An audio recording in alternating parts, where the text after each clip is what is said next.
Hey everyone, welcome to TTSN, the Transformational Squirrel Network, where we make shift happen. Welcome here, and I want to introduce myself. I'm Tamala, one of the hosts, and my sister Cindy is the other host. Hi, And everyone. today we have Dr. Yasmilde, pardon me, an intuitive healer combining science, coaching, energy, and meditation. She has a passion to see people happy and excited about life, watching them find their aha moments so that they can connect to their true selves and discover who they really are. In 2017, Dr. Yasmilde founded EQUALLIBRIUM, and she's working on something else right now. As well, she has the self-empowerment blueprint. So we're so excited to have you here on our show today. So welcome to TTSN. Welcome, everybody. It's a pleasure to be here. Hopefully, we'll have a great conversation. I'm looking forward to it. I'm certain we will. We've got lots of questions for you and are excited to hear all about the stuff that's happening for you. But first, we want to make sure our listeners know that they can comment and ask questions if they just chat it in the Facebook group.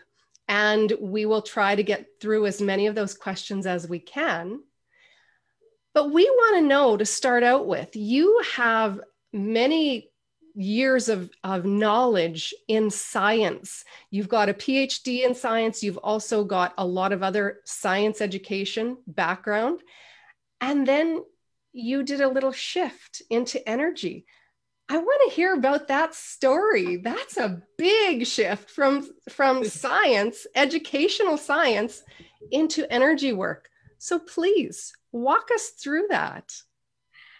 With pleasure. And I think the whole thing comes from the fact that I decided to become a scientist when I was really young. I actually remember the day that I made the decision. I was about 13. And it came from a very deep desire of helping.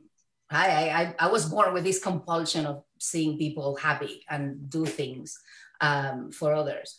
And at that time, a lot was happening in my country. I'm Cuban, by the way. And around sciences, big revolution, infusion into the biological sciences, and listening to speech on TV. I decided that I wanted to do that. So very consciously, that brought me into a path that allowed me to have my bachelor's in biology when I was 18. Then I did the equivalent of a major plus master's in biochemistry. Then I did a master's in human vaccines. I spent around 8 years in that industry, in vaccines, very, very current. Wow. And then after that, I decided to emigrate, and I came to Canada.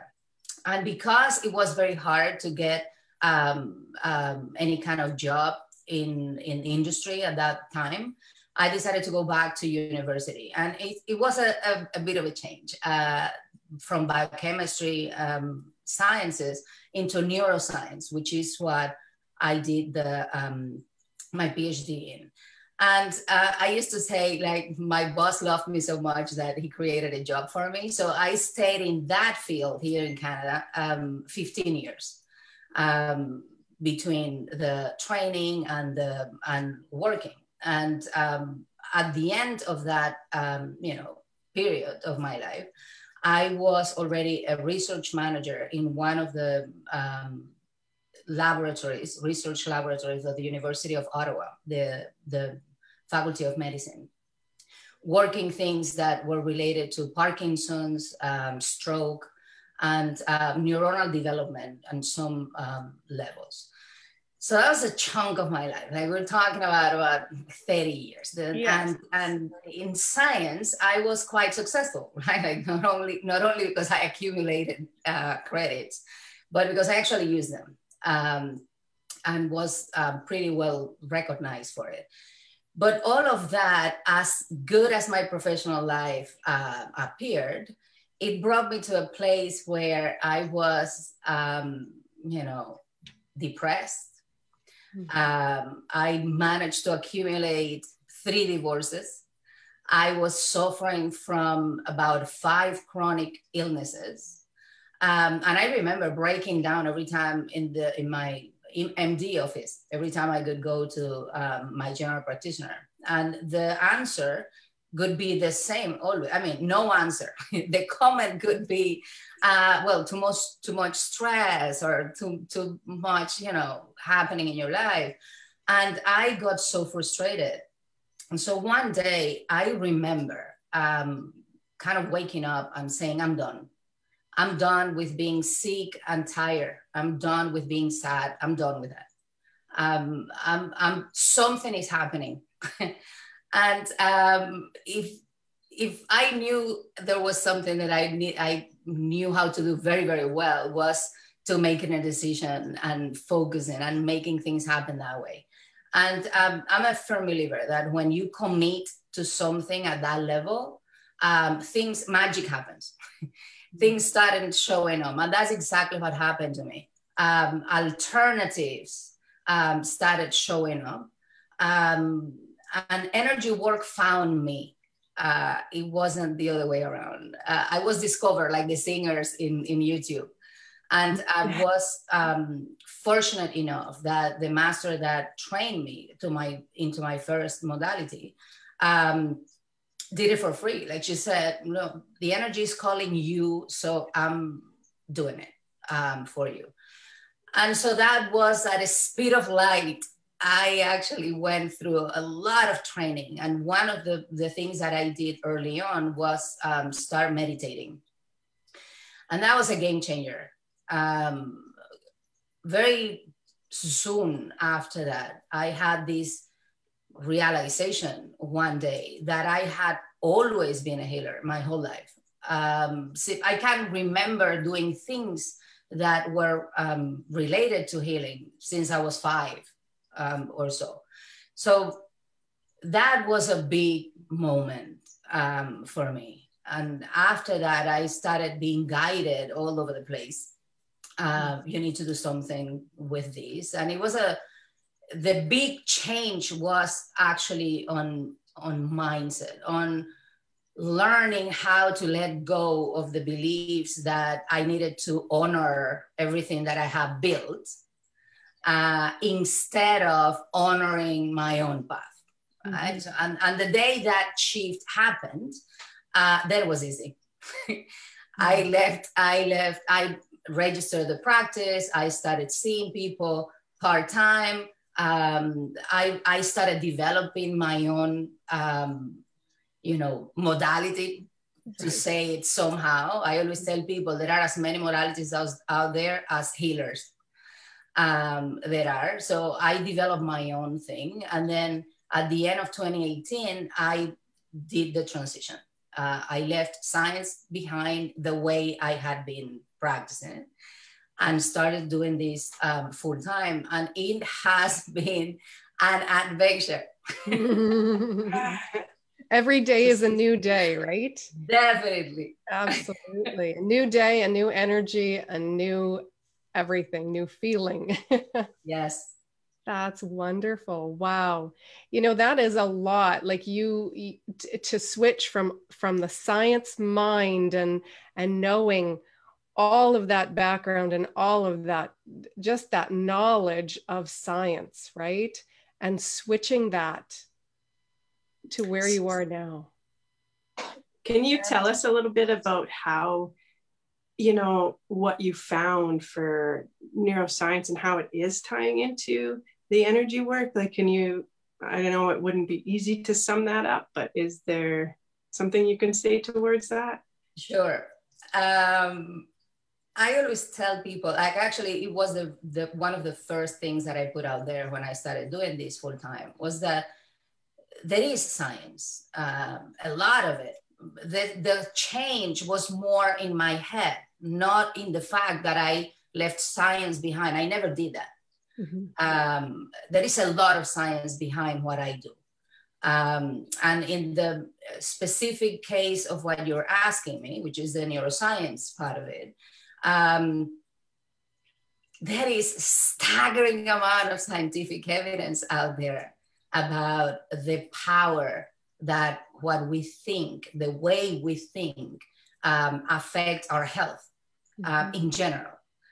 Not only mental, but emotional health, physical health. There is a staggering amount of evidence out there. And I used to tell people, the one that has accumulated the most is the placebo effect. Absolutely everybody in science knows that you have to compete with at least the 30% chances that whatever you're testing has to be better than 30%, because 30% is the placebo effect. If you believe you're being cured, you will be cured. Right? And that is widely documented. So the way we think has a lot of impact on our health. And neuroscience has now moved quite a bit on testing those kind of things. There are plenty of laboratories out there that have published. And for years, the thing is that because that's not mainstream science, it's not advertised as much as the other one, is not discussed or accepted. It takes us humans a lot of time as society to shift our way of thinking regarding something. I always tell people it took centuries between the first person that said that the Earth wasn't the center of the galaxy to the moment that actually became normal, popular knowledge. Right. Centuries from that first occurrence to the wild acceptance of it. Apart from neuroscience, there is a whole science that have existed for 100 years that explains everything that has to do with energy, and it's quantum physics. Yes. And again, there are 100 years of research that backs up the fact that we are only energy, like we just energy.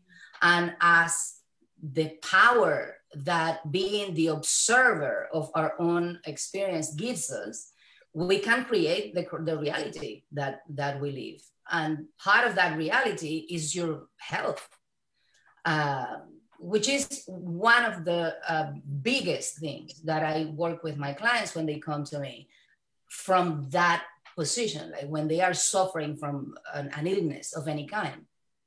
The first thing I tell them is, we are not going to solve an illness. If you focus on the problem, you are recreating the problem. Yes. It doesn't matter if it is with the intention of solving it. For you to find a solution, you need a problem. So if you are focusing on that, then you are recreating the illness as well. We are going to work on becoming. Just think about who you are without that problem. That's what we are going to focus on. And it's based on that. Again, plenty of science. So I guess the lot of training that I have in science allows me to talk about things that could otherwise sound very esoteric and superhuman, and put them in a space or in a vocabulary that sounds pretty normal. Because that's human, that's who we are. Everybody, there's no difference in that sense. Right. Yeah. Can I back it up a little bit and ask you what you, if you think right now that, because we're moving forward, right? But you're saying, it took centuries for this idea to become, mainstream. do you think right now that we are almost in some kind of speed up for that? Like, it really feels to me like there is so much awakening happening right now. And I mean, of course, this would be an opinion, but yeah, I'd just like to hear your take on that. No, I totally agree with you. There are now, when I even listen to people that has been doing something similar to what I do for decades now, they themselves have experienced the change from what they are doing being taboo or looked at, has been looked at as, you know, woohoo most of the time, now being accepted, talked about, like the fact that places like Google uses mindfulness and meditation spaces and stuff for their own staff is a sign that this is actually something that is permeating society much more than it used to be. Mm-hmm. On the other hand,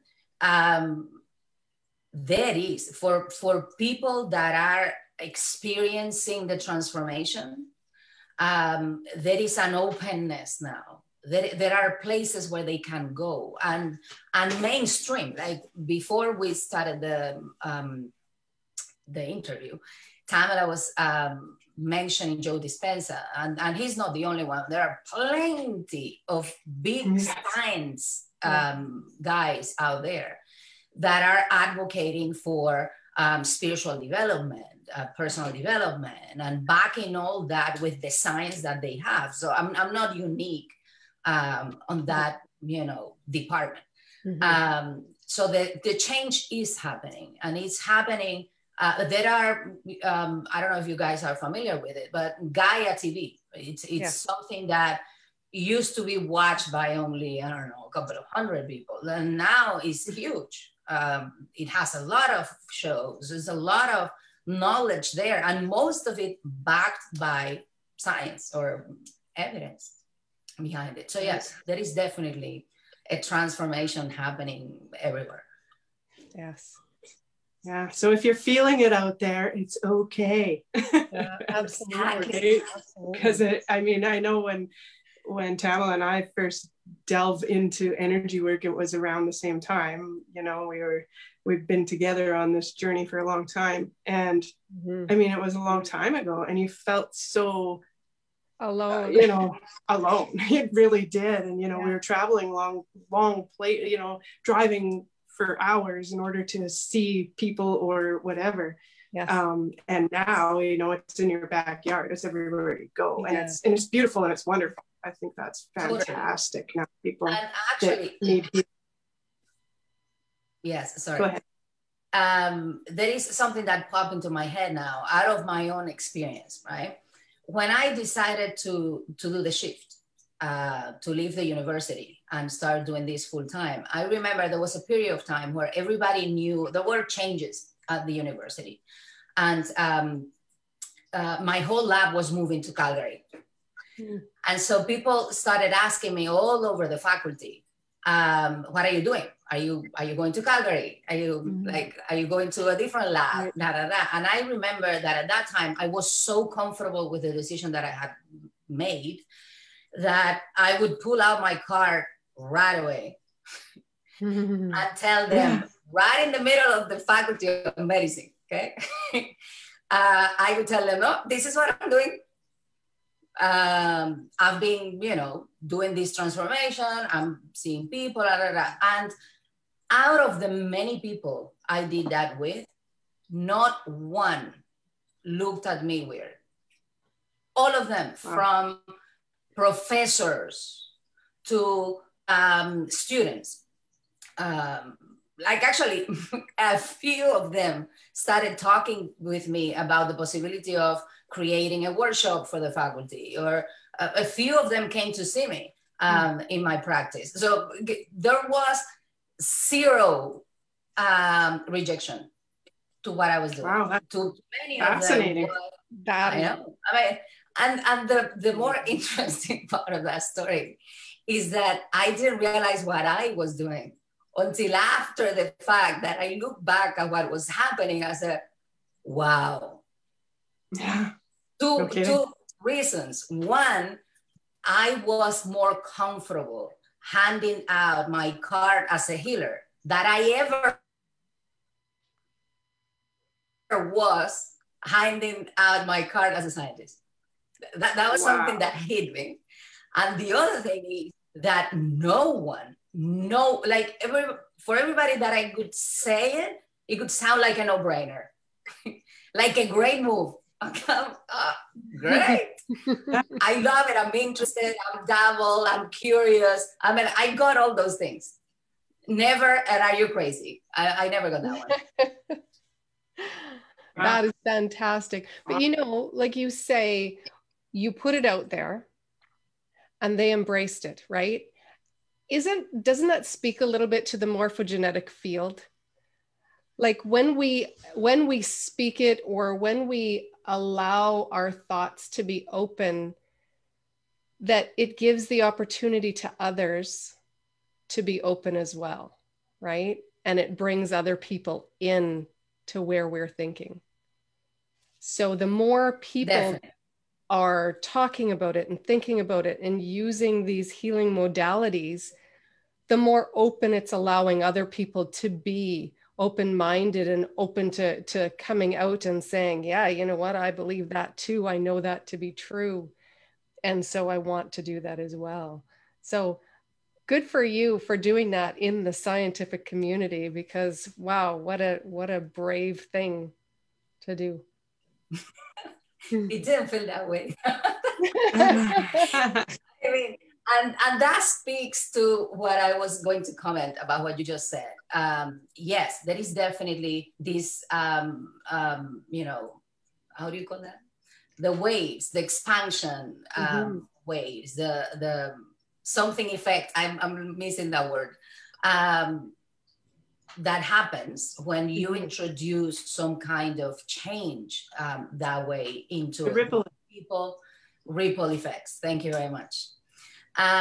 So that's definitely true. The bigger the size, let's put it this way, the size or transformative power of those ripples are actually depend on how profound is the transformation in you, in the person that causes the changes.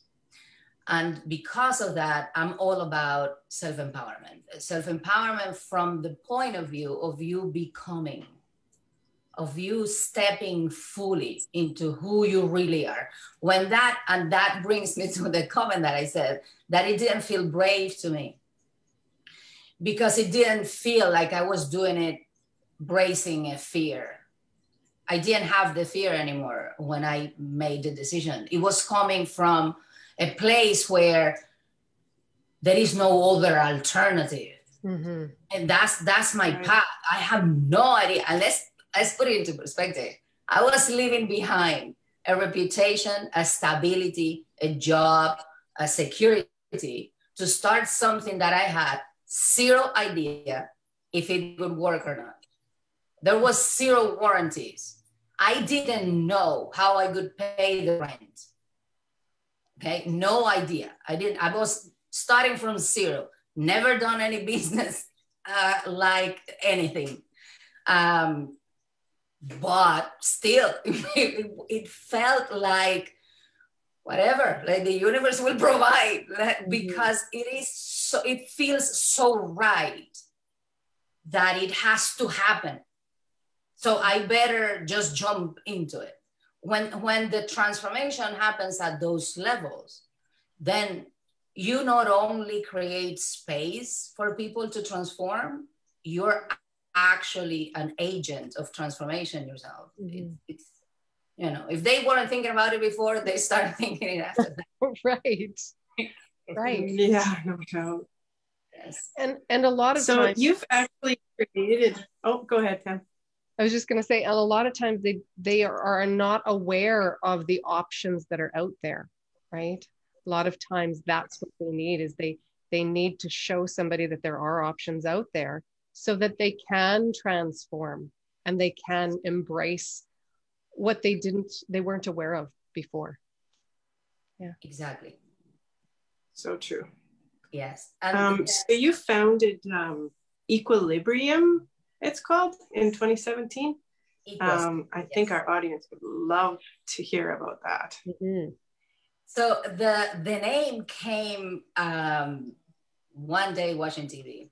I had been playing in my head with it. I was still in science when I was doing that. But I had been, you know, playing in my head with it. Like, what is it? What is it going to become? And the name came to me that way. It's a bit weird. I like thinking that is a mix of two words that you know, lead to you thinking about balance. And that became the slogan of the practice, is pursuing balance within you and around you. Because it's at the same time. This is the magic combo there, right? And the other very interesting part about that story is like, I don't know if you can, you know, see the logo behind me.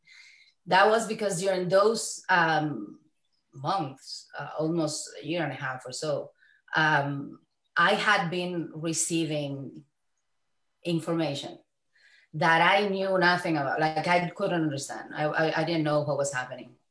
Eventually, I realized that I had been given a glimpse into one of the many energy systems that exist in a person's energy field. The energy field is super complex. There have been already published and discussed and worked with 9 different systems. A lot of people know about chakras. That's one of the 9. And so, for some reason that I haven't fully discovered yet, I got a glimpse into what could be a 10th system.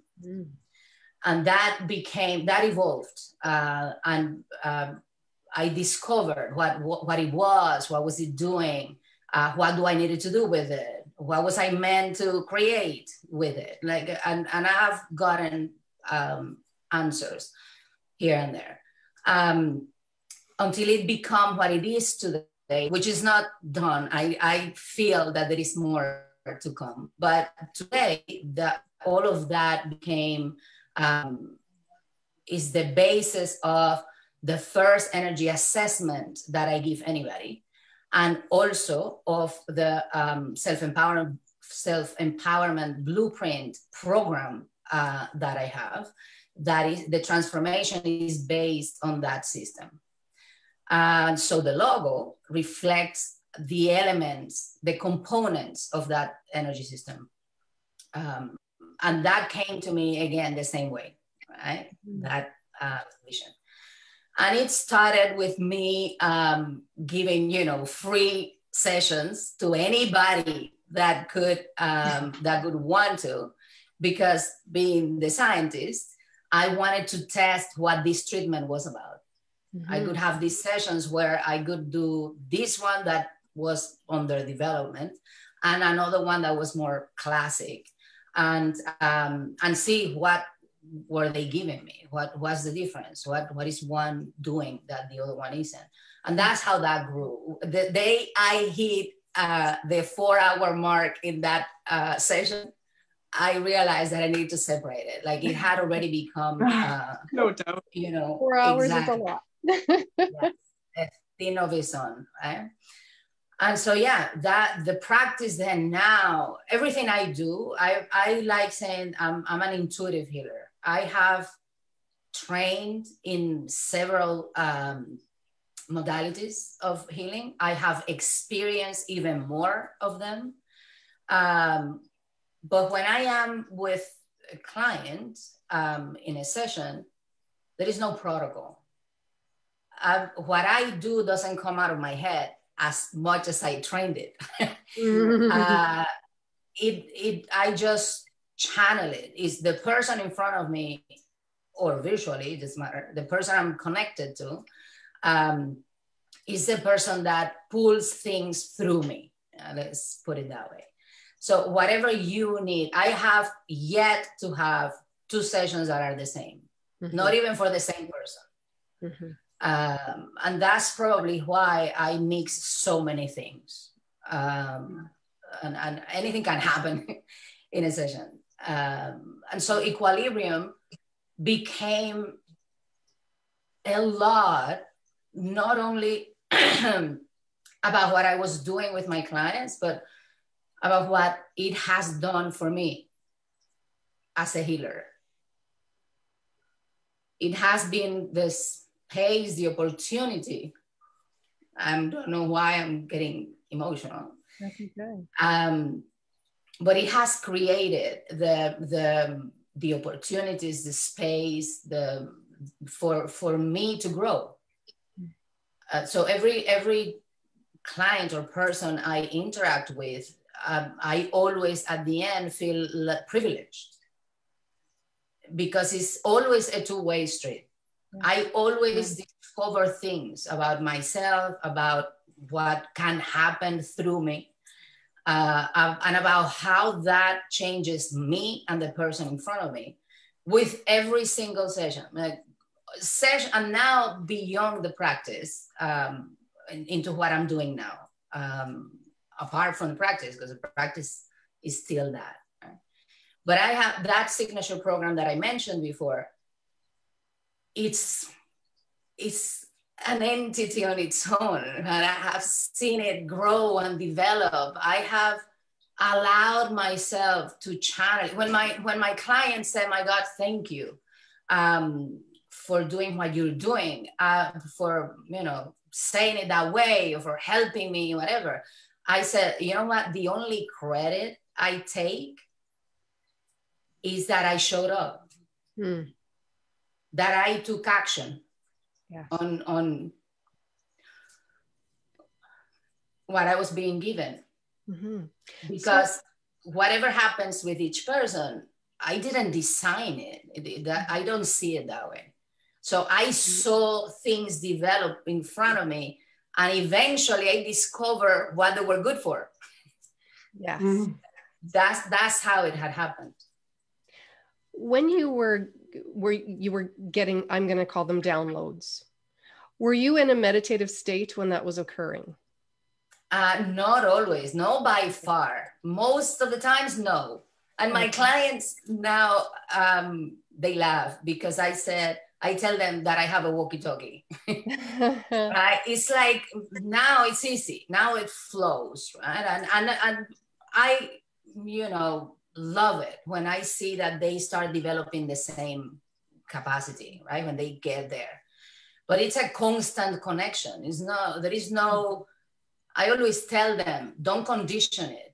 It's not something that I need time out for, or a specific space to do it, or anything like that. But the connection is there. Do you want it or not? Take it. Right? Like, it's like, trust it, push it. Like, if you need validation, ask for it, but go for it. Just the more you practice it, the better you become at it. The more natural it comes, right? Working the muscle. There is a combination of those stuff, but generally, no. Okay. So Cindy, you were going to say something, sorry. I just said working the muscle, actually. Yeah, working. So can you tell us what your program entails? We were kind of talking about this when we went live, and we didn't get finished what we were saying, but so like, it's an actual program, or is it, you sign up with you or on a client basis? Or because I know you were talking about you have a community and a group, and so can you tell us more about all of that? Yes. The program, the idea of having a program came from one of those opportunities that I allow myself to be coached by someone, right? And so I realized that there were more efficient ways of helping my clients. One-to-one not always does the trick in this, not on what I do, in the sense that you need to stay committed. And so the name and the concept of the self-empowerment blueprint was the last thing that came through, right? Because it was something that came out of me based on what I already knew the program was doing. So the structure of the program then allows me to walk the person through the evolution of their healing. And that is, I have discovered that when you need to heal, healing needs to happen at 3 levels: the energetic level, the emotional level, and the mental level. And you need to do the 3 at the same time. It's not like, you know, you can ignore one for a couple of years and then do the other one. And there is a lot of emphasis out there for mindset. But if you ignore, and a lot of people dabble in the emotional one and they mix both things. But if you ignore the energetic one, things don't, at the end, you get stuck somewhere.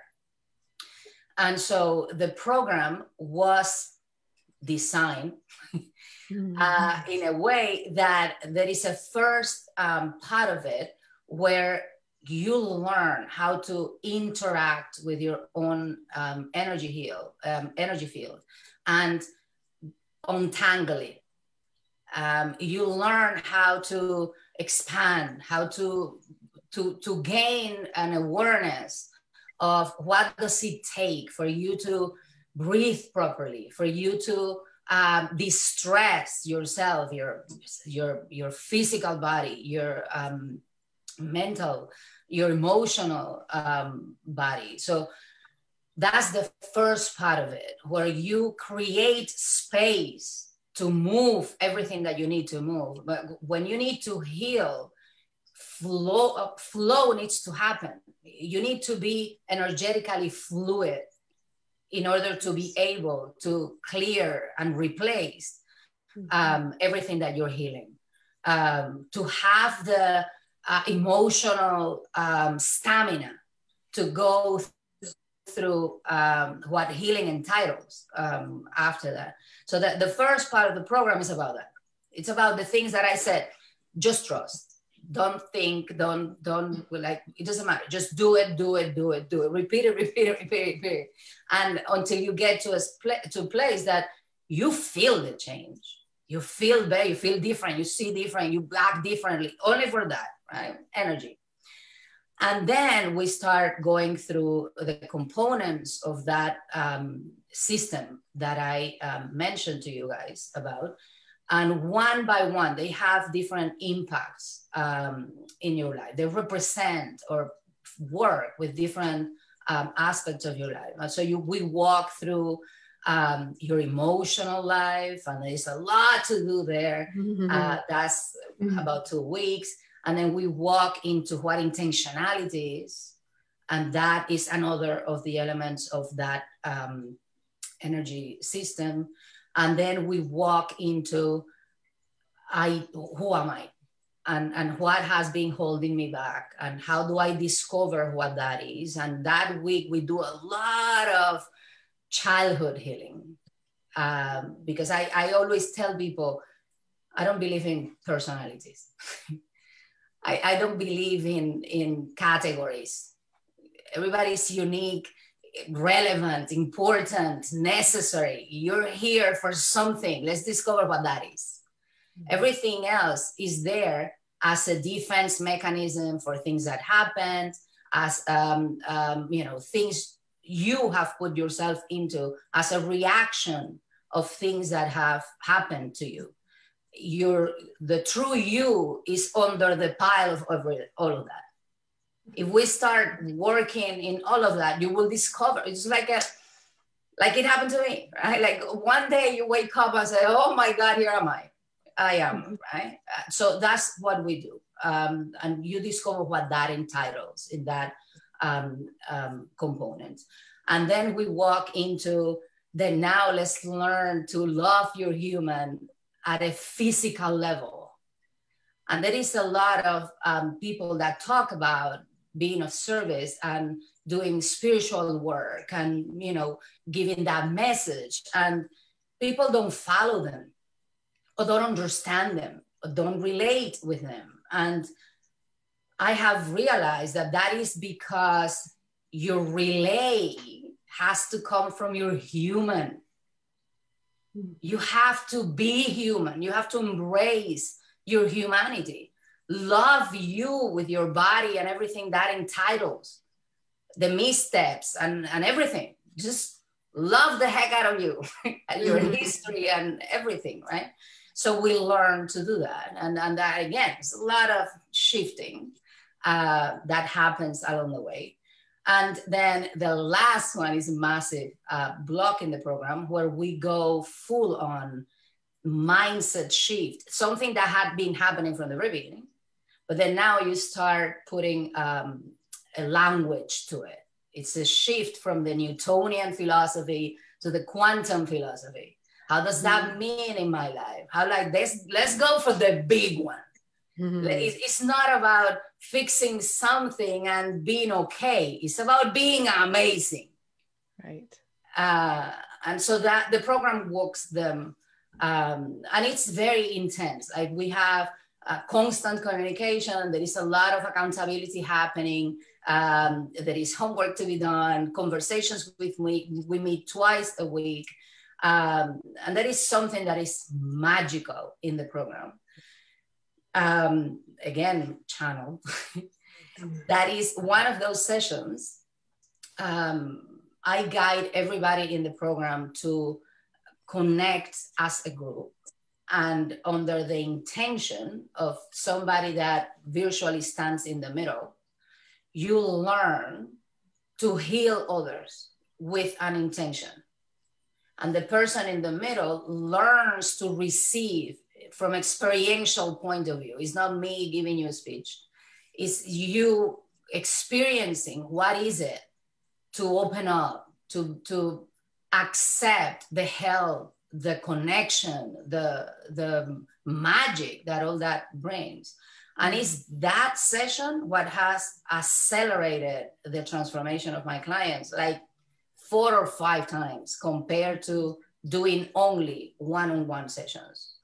There is a lot of power behind the fact that when you can recognize that you're not alone. I mean, loneliness doesn't exist. Separation doesn't exist. Isolation doesn't exist. You just embrace that and a lot happens. So it's extremely powerful that I'm super privileged to be a part of such a thing. Wow. It sounds amazing. And I just love how you explain the community, right? What community can bring and how powerful it is. Definitely. To just you're not alone. And it's the love, right? It's the sharing of, I know that I love me, and so I know that I love you because we're one, right? Exactly. And so sharing that energy and allowing that other person, holding that space for them and allowing them to be able to accept themselves, accept you. It's beautiful. And it's not that at that point, the whole thing is super transformative because you feel how the love that you're discovering or developing inside of you resonates with the other people. There is no faking it in that kind of situation, right? And so that we have, the whole thing has a lot of dynamic on the group interaction and private sessions. I do still do one-on-one with these people. Wow. But it's very different. I mean, it's like I said, it's a thing that grows on its own. Yes, it's super interesting to be a part of that. Wonderful. I want to ask you too, so just switching topic here, about what you're currently doing. I know that you've got a Facebook group going on right now, and there's some pretty cool stuff happening in there. And I would like our listeners to be able to hear about that, because I think that, there might be some people that want to connect in there too. I am so excited about that. And I have to admit that I have a partner in crimes when it comes to the Facebook group. That would be Donna. I tell people the day we met, I thought I would never see her again. That was January 2018, because she spent about 2 hours crying out of what we were doing. She came for a session and we couldn't even talk. And I said, okay, I'll never see him again, like probably because something happened. But then, oh my God, not only we saw each other again, we have developed a very, very close relationship, a friendship and a work relationship. And we decided to, unite forces to bring the Facebook community that we have created at the level that it is. It's alive. You go to a lot of groups out there and it's like ghost town, right? Like you're not sure is anybody listening or talking. Ours is definitely not that way. Right. It is currently at 1,900 members. Okay.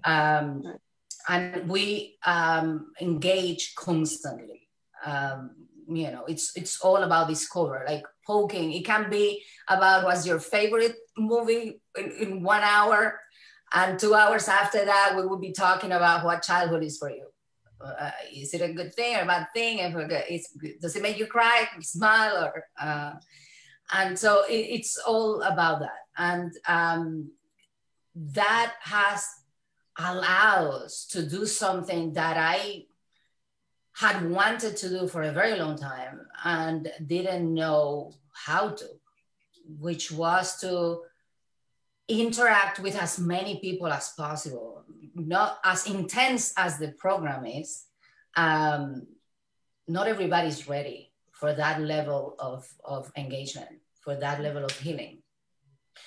And so I was curious on how can I help? Right? How can I engage people that are not at that level, but that need something? There is some either need or curiosity or tendency, and maybe they have hiccups all over the place. But how can I increase the vibration of these people so that they can find their way to where they need to be? And that's the purpose of the Facebook group. And that's why it has their self-love. It's a mouthful, but everything in there has a meaning. So it's self-love, growth, and inspiration, empowered through community. Because it's all about that. It's about connecting. It's about discovering that you're not alone, that you're not unique on your problems, that there are a lot of people that have tried things that they want to share. We bring in, and currently that's what's happening. We're bringing about twice a day somebody that talks about some alternative. It can be fitness, it can be sound healing, it can be,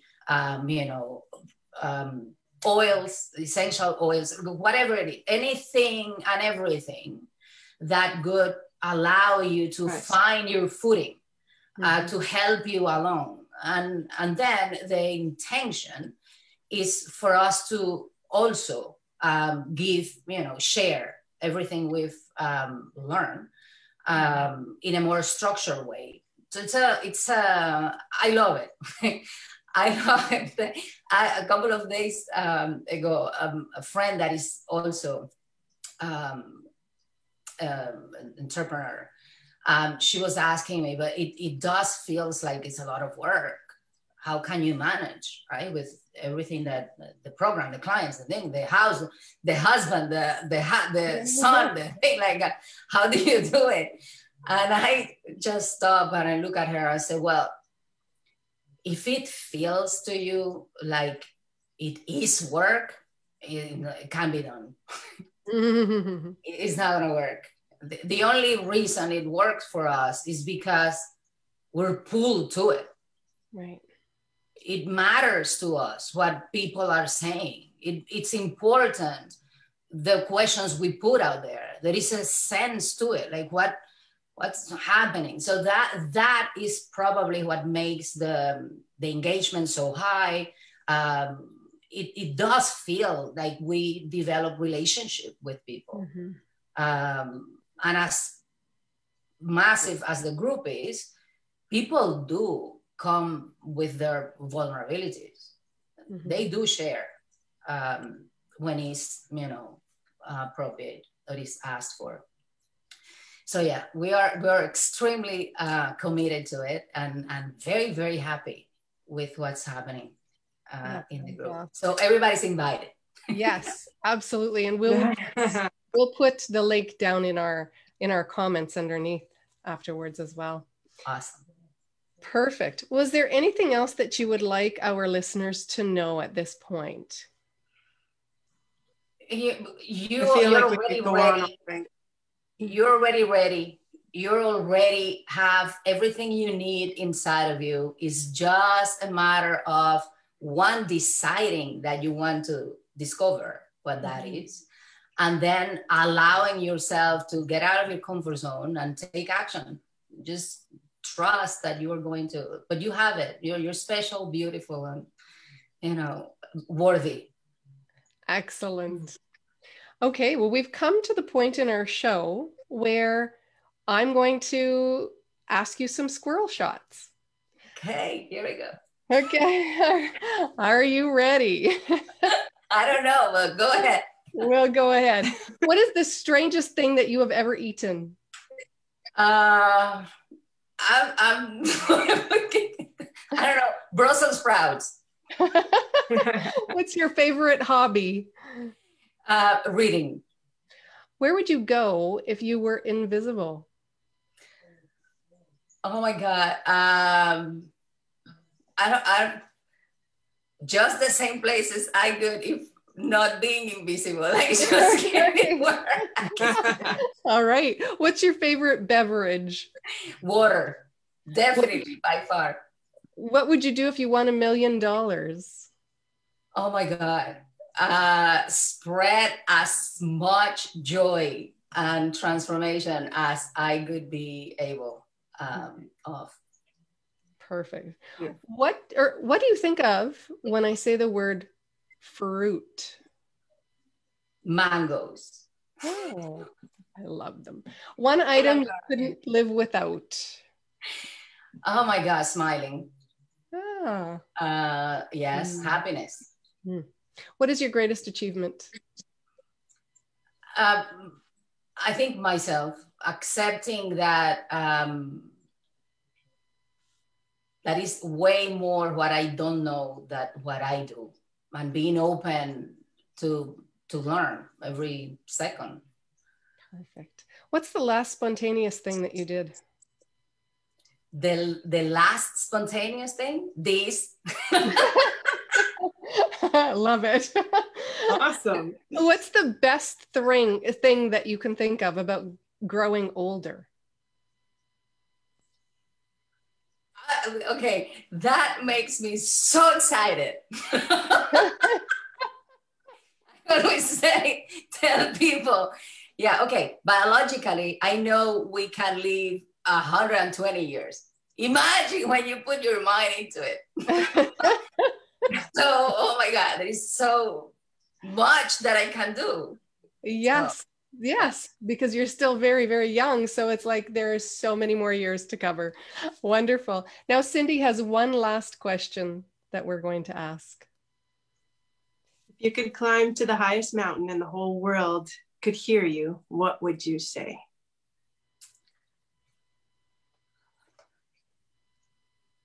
I love you. Beautiful. Beautiful. Well, what a beautiful note to end our TTSN on tonight. And we love you too. So thank you so much for being here, Dr. Yasmilde. We are so blessed to have had you here and blessed to share you with our community. And we will get more information to them about you and your Facebook group. And we look forward to seeing everybody here again next week. Have a great evening. Enjoy the rest of your week. We're signing off from TTSN. Good night, everyone. Bye. Good night.